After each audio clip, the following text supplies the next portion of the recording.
Realme 11X 6GB RAM 128GB ROM 64 মেগাপিক্সেলের back camera 5000 mAh এর battery just wow 21000 টাকার মধ্যে। So viewers welcome back to my channel.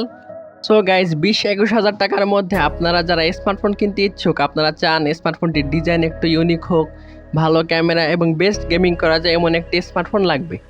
তো এরকম price পয়েন্টে অনেক কিন্তু স্মার্টফোন রয়েছে বাজারে, তার মধ্যে বেস্ট একটি স্মার্টফোন হলো Realme 11X।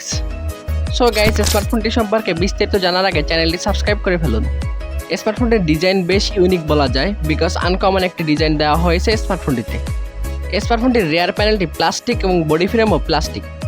সো যদি ফোনটির ডিসপ্লে নিয়ে কথা বলি, তাহলে এটি ডিসপ্লে মূলত IPS LCD panel, 6.72 inches full HD plus এবং 120 hertz high refresh rate. High refresh রেটটা টেস্ট করার সময় ঠিকঠাকই ছিল, কোনো প্যারা খাইনি। ইনডোর ব্রাইটনেস ওকে, আউটডোরে ডিরেক্ট সানলাইটে একটু সমস্যা হয়, বাট শ্যাডো এরিয়ায় আবার ঠিকঠাকই আছে। ফোনটির পিক ব্রাইটনেস 680 নিটস, কালার প্রোডাকশনও ভালো। স্মার্টফোনটি রান করছে Realme UI 4.0 OS Android 13। স্মার্টফোনটিতে প্রসেসর হিসাবে থাকছে MediaTek Dimensity 6100+। এই প্রসেসরকে আপনি কম্পেয়ার করতে পারেন MediaTek Helio G99 এর সাথে, যা বাজারের 20,000 টাকার মধ্যে বেস্ট প্রসেসর। স্মার্টফোনটির পারফরমেন্সও জাস্ট ওয়াও। আরও একটি বিষয় হচ্ছে স্মার্টফোনটি অতটা গরম হচ্ছিল না অন্যান্য ফোনের তুলনায়। গেমিংয়ের ক্ষেত্রেও বেশ ভালো রেজাল্ট দিয়েছে স্মার্টফোনটি। High refresh rate, ultra HD plus. তো সব থেকে ভালো যে বিষয়টি হচ্ছে লং রানে গেম খেলেও ফোনটি তেমন গরম হয়নি। স্মার্টফোনটিতে দুটি ব্যাক ক্যামেরা রয়েছে, 64 মেগাপিক্সেলের অ্যান্ড 2 মেগাপিক্সেলের।